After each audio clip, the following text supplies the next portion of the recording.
Good evening and welcome to Behind the Mystery, the show that challenges what you know and pushes your brain to the limit on all things mysterious. My name is Miles Anthony. And my name is David Richardson. This week we'll be looking into the popular Bermuda Triangle conspiracy theory and the mysterious missing Malaysian Airlines Flight 370. We'll also be sending a viewer to test their detective skills in the forensic field. Here's what you can expect to see from the show today.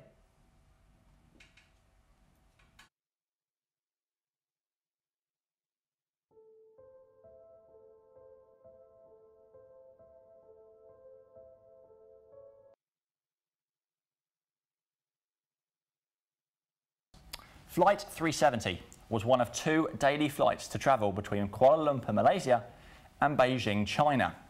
On March the 8th, 2014, the early morning flight took off and was supposed to have a flight time of 5.5 hours.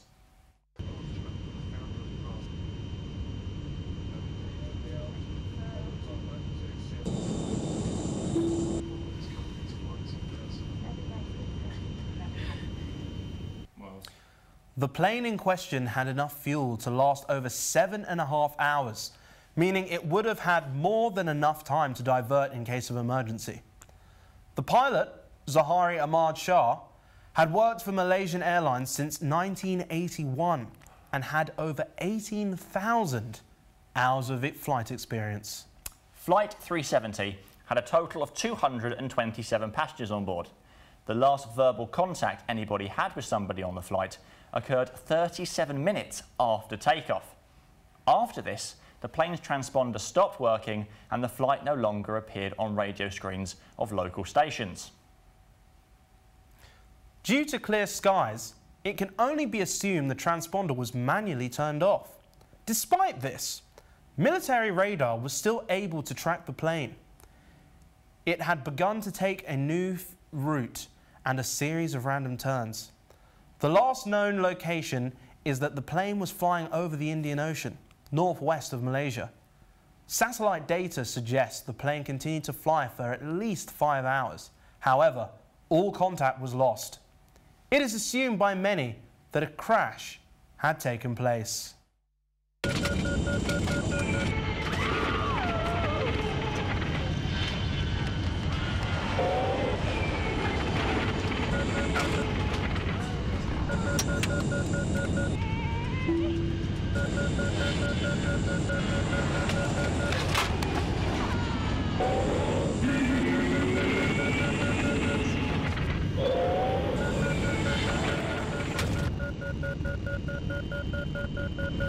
Still to this day, the plane and missing passengers have not been found, despite searching over 4.6 million square kilometres.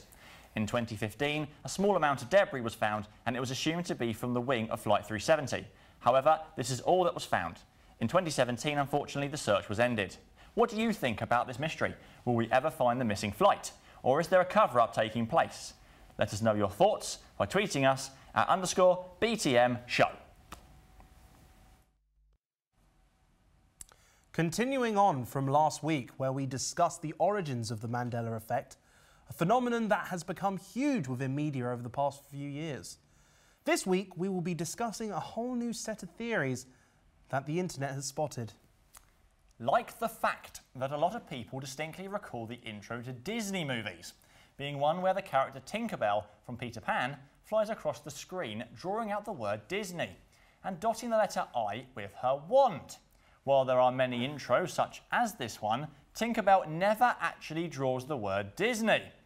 This misconception may stem from the television network Disney Channel, in which the stars of their most popular TV shows would trace the Disney logo with wands. Now, I'm not too sure about this. It depends on where the Mandela effect was founded. Where does it lie? Does it lie before the inception of Disney Channel or after? Yes, because that would obviously be the reason, wouldn't it? Exactly. Makes sense. Another popular theory is the commonly misheard quote in Disney's earliest movie, Snow White. You've probably heard others say it and repeated it yourself. Mirror, mirror on the wall. Well, it turns out the correct line is magic mirror on the wall. This is such a common mistake made within media that recreations and spin-offs of the classic fairy tale have been made, such as the 2012 film Mirror, Mirror, starring Lily Collins and Julia Roberts. Some people also remember the second part of that quote being, "Who is the fairest of them all?" when in actuality it's, "Who is the fairest one of all?" Well, I mean, that just ruins your childhood, doesn't it? I mean, In the bin. It's one of the most famous quotes in Disney, I think. And it's gone. Everyone uses it in some way, and it turns out, no, it's wrong. Living a lie. It's wrong. Next, though, it seems with age comes happiness. At least it does when it comes to the Mona Lisa. This theory is based on the claim that the popular painting once contained a woman whose smile was hardly detectable. They remember the woman being heavily debated for her over downturned mouth, but she still appeared to be smiling. However, it no longer seems like that's the case for Da Vinci's masterpiece, as it seems her smile is a pretty obvious smirk. What a twist. Yeah. I mean, obviously this is the painting that was smaller than we ever believed, and painted on wood instead of canvas. Chimpanzee that. Which is impressive. Very. Yeah. Throwing it back to 2 weeks ago where we discussed the mysteries surrounding the late President John F. Kennedy's assassination, many people have no recollection that the car in which he was shot had 6 people, not 4. The angle of the footage can probably account for the missing people in the limousine, but this still seems odd, especially for the people who don't remember ever seeing them before. Because, of course, this one, however I imagine it, I mean, obviously I wasn't around when it happened, of course, is that they were sitting on the boot. But when you see the pictures, they're not. Bizarre. Yeah, absolutely. Bizarre. Strange as anything. But lastly, a very fitting theory for this week, as yesterday the clocks went forward, meaning we're officially in summertime, or as it's commonly known, daylight savings time. Except it seems daylight isn't the only thing being saved, as the term daylight saving time is also saving the use of the second S. That's right, it was never daylight savings time. The actual version sounds more grammatically correct, but that doesn't explain why so many people remember it incorrectly. I mean, it's because people say daylight savings and they leave out the time, so when they put in the time, it's daylight savings time. I'm just upset that I missed an hour in bed. Well, there we go. That's how I feel about the whole thing, you know. I wonder, did you fall for any of these misconceptions? I did not. I did. Okay. Remember to tweet us at _BTM show and let us know of any other alternative memories you may have. Who knows? We may just read them out on the next show. But up next, it's that time again. We are sending one of our viewers to attempt to deconstruct a crime scene that we've created with the help of Bournemouth University's forensic team. Hello and welcome back to this week's forensic segment. This week we have a brand new crime scene for one of our contestants to try and solve. If you want to be a chance to get on the next week's show, don't forget to tweet in at _BTM show.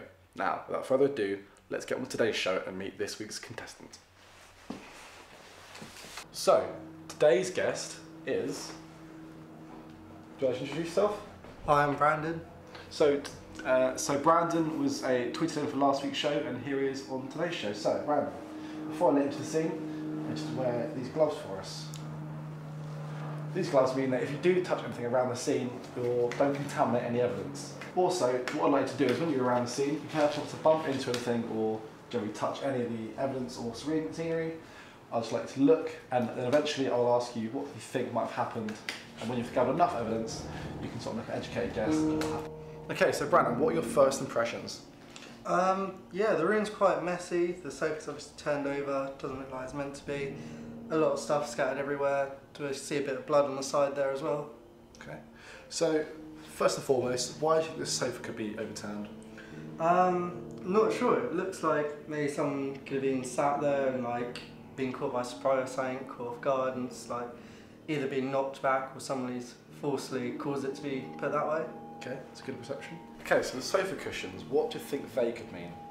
Well, because the sofa's been knocked back this way, the cushions are at the front, I'd assume the person trying to escape from the attacker, or whatever's happened, like use it almost to defend themselves, or as an opportunity to distract the attacker to get away. Okay, so you noticed the sofa, but what about that blood? What do you think that could be caused by? Well, it's on the table, which is quite low down, so I'm guessing whatever happened when someone's trying to get about the room, they most likely tripped, either hit their head or like caught something on it, causing blood to come out and spill everywhere. So there's also a line of blood just there. What do you think that could be as well? Yeah, so like I said, it sounds like obviously moving about. I don't know if they're trying to get out quickly or something, but it kind of follows up towards the door there as well. So I'm assuming they're trying to get out of the room. Do you think that could be an entrance? Could that be for someone trying to escape?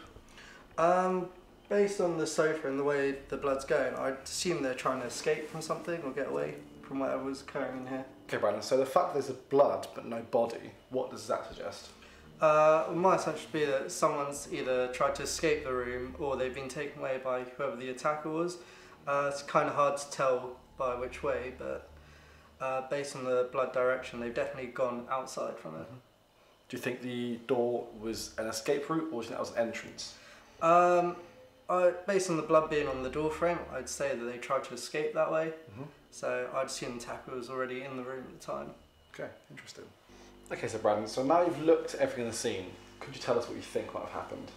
So I think the victim was sat on the sofa and the attackers obviously come up from behind or an angle where they couldn't have seen them, caught them off guard. They've obviously tried to attack them, causing the victim to be shot. They've obviously jumped off the sofa or something, causing it to tip back whilst the attacker was going for them. Whilst trying to exit the room, the attackers obviously caught some part of them. They've tried to use the cushion something to like get them away, get them off of them whilst escaping. This might have caused them to probably trip up or fall over, hitting their head on the table. But eventually they've tried to exit the room based on the blood on the door frame. Whether or not they've been caught or they've escaped, I'm not sure still. Okay, Brian, that's a very interesting observation to make. So, let's run through what actually did happen. Now, the back door being open, we can safely assume that was the attacker's entrance route. It was interesting that you pointed out that they may come from behind because of the angle of the sofa, but that's not what happened in this case. The attackers come from the back door and taken the victim by surprise. What we can assume has happened is the attackers try to escape over the back of the sofa, knocking it backwards. What's done before that is they've used these cushions as a way to deter the attacker to give them a chance to escape. That's why these cushions may be sprawled along here. Now, the blood there could be that they've hit their head or tripped, but what we can assume has happened from this is they've been dragged. And in some sort of struggle they've hit their head. The blood there is more of a scrape more than drips, so they've been dragged or they've been pulled. With blood dripping from there and just outside the door also means that they've generally been dragged out the door. So this is where our sort of job on this scene ends, and we hand over to other guys in the lab to get some DNA samples and go through the investigation. How did you find it? Yeah, I really enjoyed my time. It's really interesting to see what I thought compared to what actually happened. Yeah, Glad to hear it. So thank you for joining us, and we'll see you next week for a brand new crime scene for someone to investigate. Don't forget to tweet in _BTM show to be on a chance to be on next week's show. Goodbye.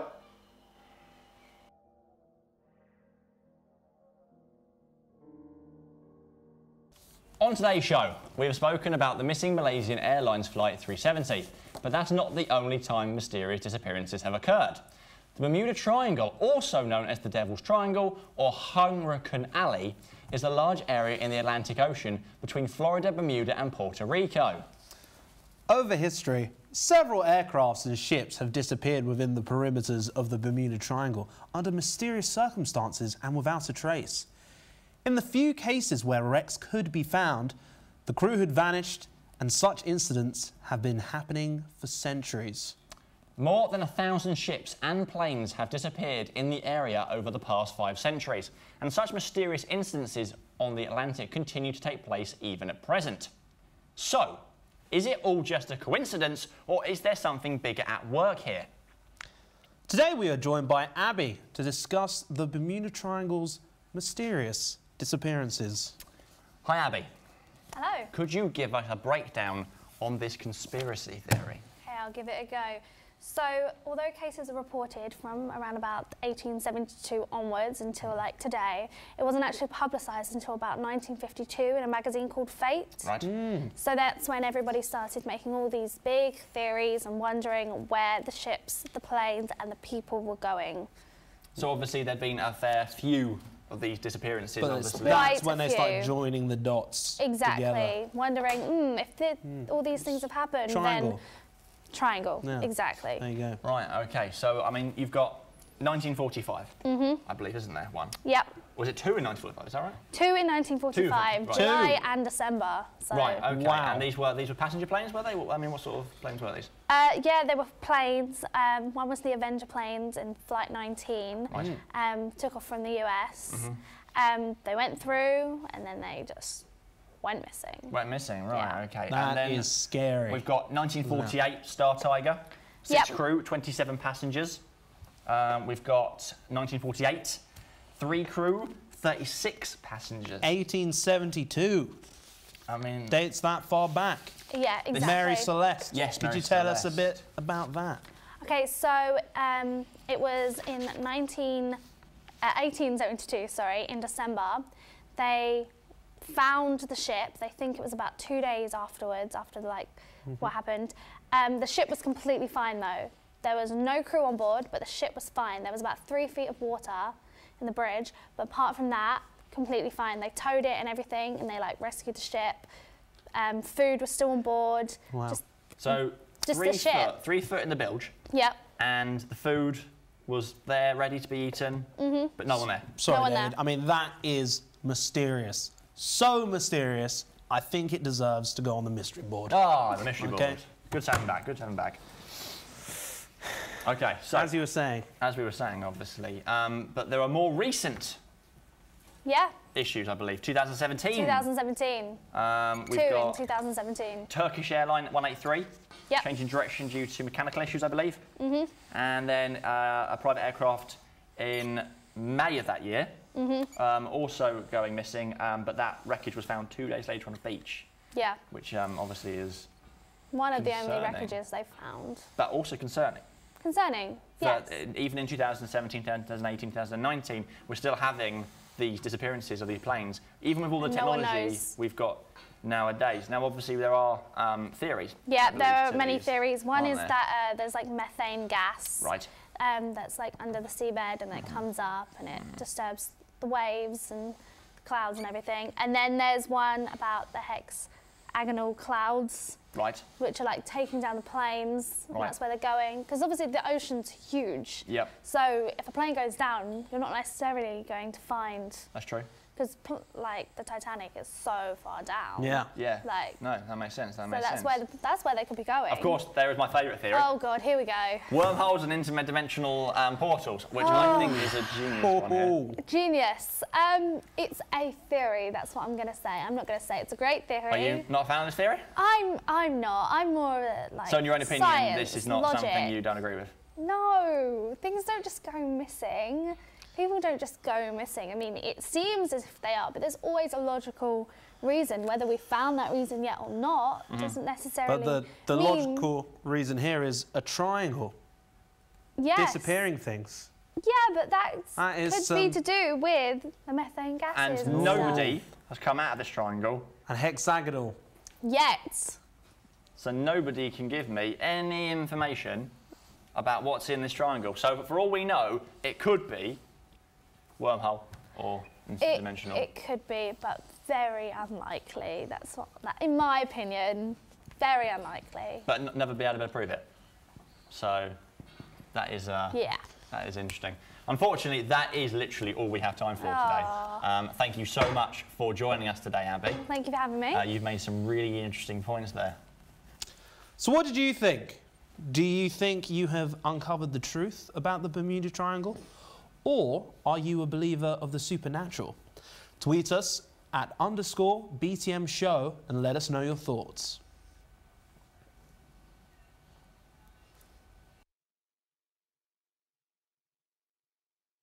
Take 2. Moving on, this week's theme is centred around disappearances. Alongside the mysteries and conspiracies we've spoken about today, here are some other ones that we just can't wrap our heads around. Miles, I want to take you back. December 1926. Oh, that's a time. Berkshire. Around 9:30 in the evening. Okay. It's a Friday. Oh, yeah. Okay. Kissed her daughter goodbye. Who did? Oh, she's gone.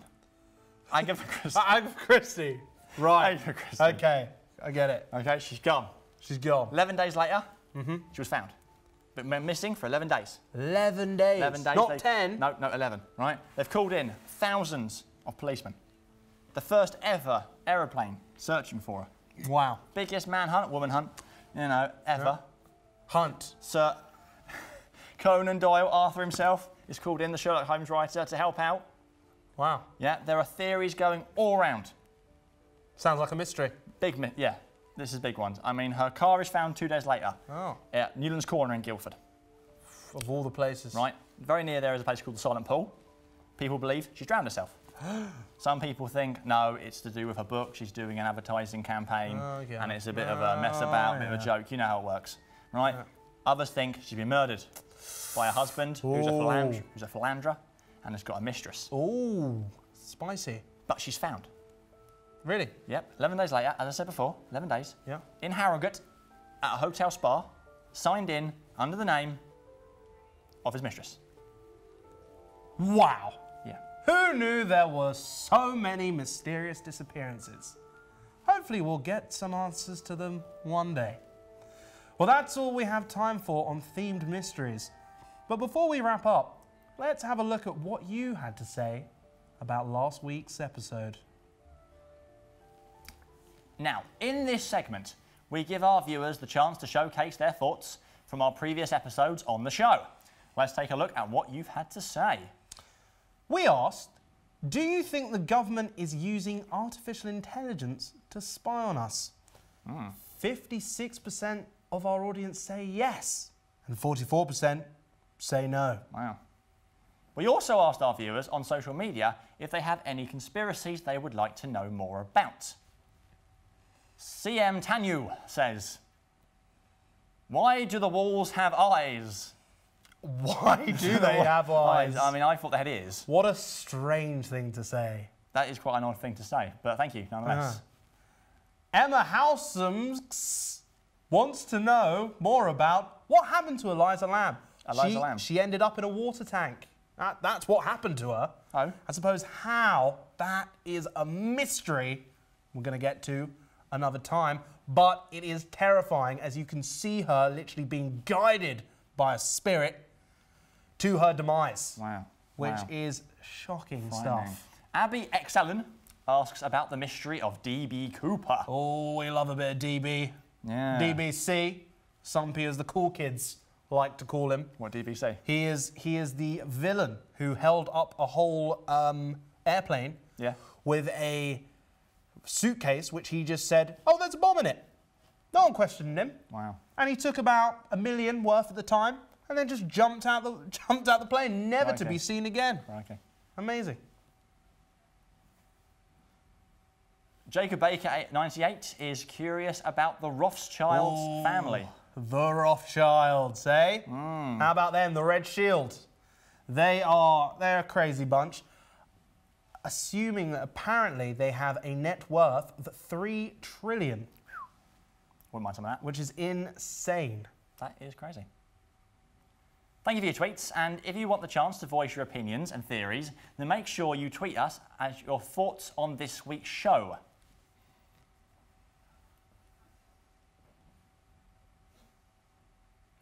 Unfortunately,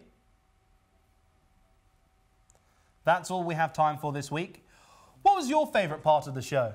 Let us know by sharing your thoughts on Twitter. And don't forget to tweet us at _BTM Show.